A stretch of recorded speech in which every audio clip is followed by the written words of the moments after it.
Peace and blessings, beloved. It's your sis Aisha Abdul Rahman. Welcome back to my channel.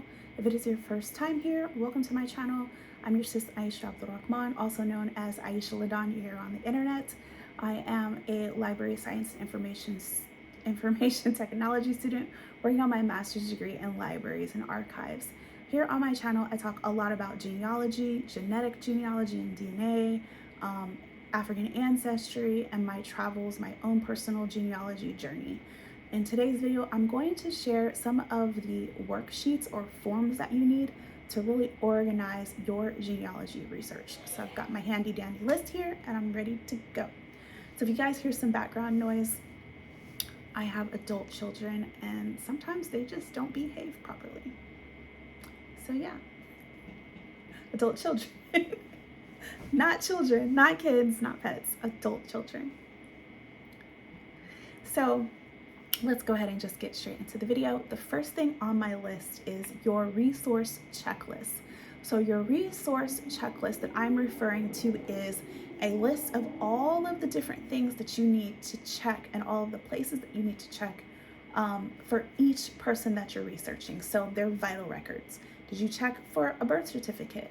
Did you check for a death certificate? Did you check for military records? Did you check to see if there's any immigrant paperwork for that person? Any court docs or any court records? Have they ever been in court? Any arrest records? All of this information is going to help you connect the dots and tell the story of your ancestor, figure out who they are, what their life was like, where did they come from? Are they on any ship manifests? Are they listed on the Dawes rolls? Are they listed on the Freedmen Bureau's records? These are all of the different things that you need to have on your resource checklist to make sure that you didn't forget anything. Did you check newspaper articles? I have ancestors that were in the newspapers. Were they in a newsletter? Did they publish a book themselves? Were there any private journals that were where they were mentioned? So if you have ancestors, of course, that were enslaved, they may have been mentioned by name in some records or some documents or some court records.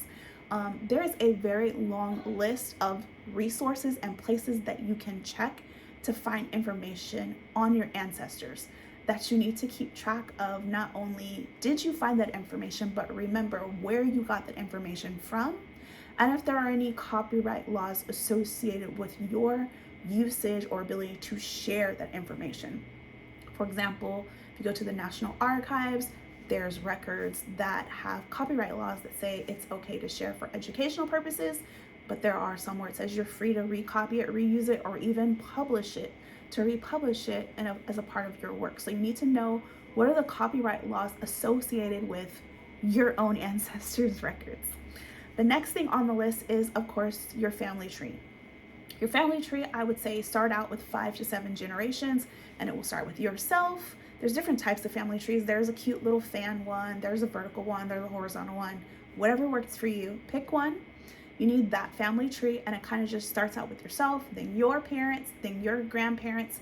You will have 16, I believe, grandparents. So you'll have 8 on one side of your maternal side and 8 on your paternal side of grandparents, because each has 2. So your parents have 2 parents, and then their parents have 4. So they have 2 of their mother and father, and then their dad has 2, and so on and so forth. So you need a family tree to keep a record of all of that information. The next thing I highly suggest is a surname chart. So for example, my ancestors by the last name of Dixon can be spelled in so many different ways. It's been spelled in so many different ways. I try to keep track, because when I'm researching, I might not find myself if I spell, or I might not find my ancestors if I spell Dixon, Dixon, the way we spell it today. Because in the past, it's also been Dick's son, like Dickson, or Dick's son specifically. So there's variations. The Daggs family that I have, sometimes it's spelled with 2 G's, sometimes it's spelled with 1 G, and then sometimes it's spelled Diggs, I'm thinking. I'm not exactly sure if those are my ancestors, but I think maybe we're related or married to them.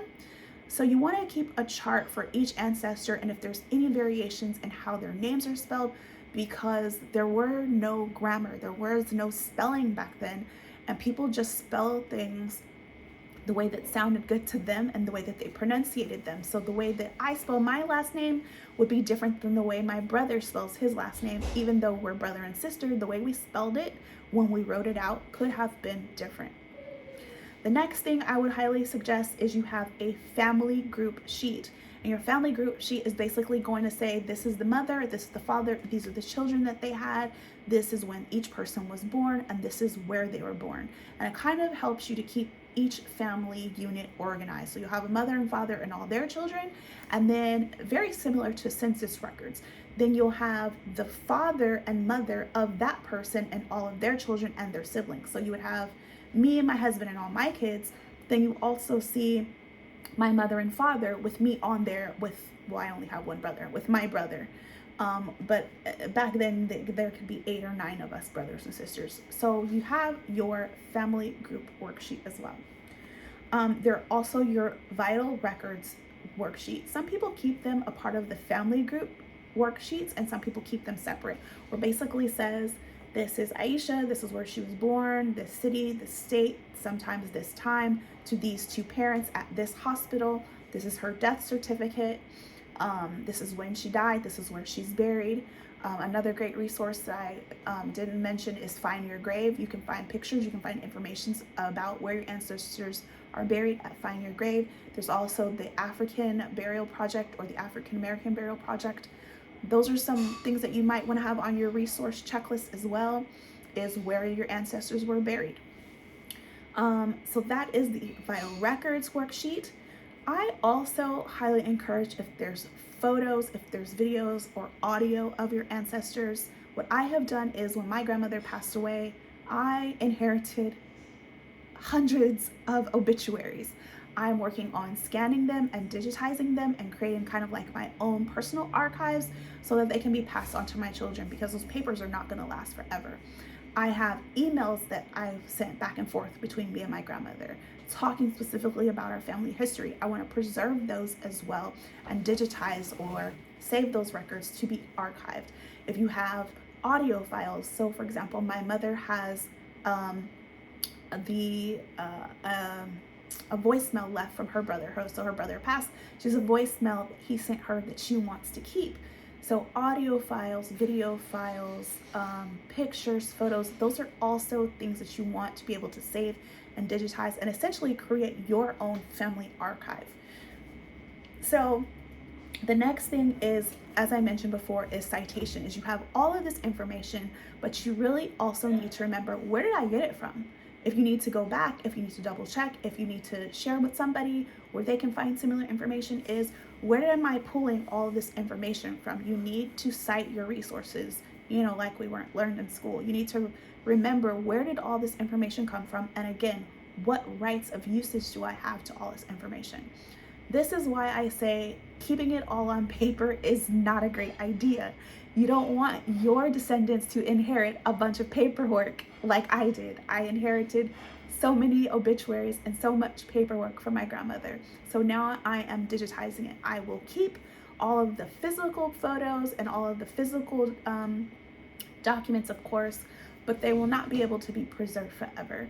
So I'm trying my best to also digitize, and then taking those digital records and having several backups of those as well, because even digital is not going to last forever. So from my research and what I've studied and what I've learned in my library science studies is that microfilm lasts for hundreds and hundreds of years.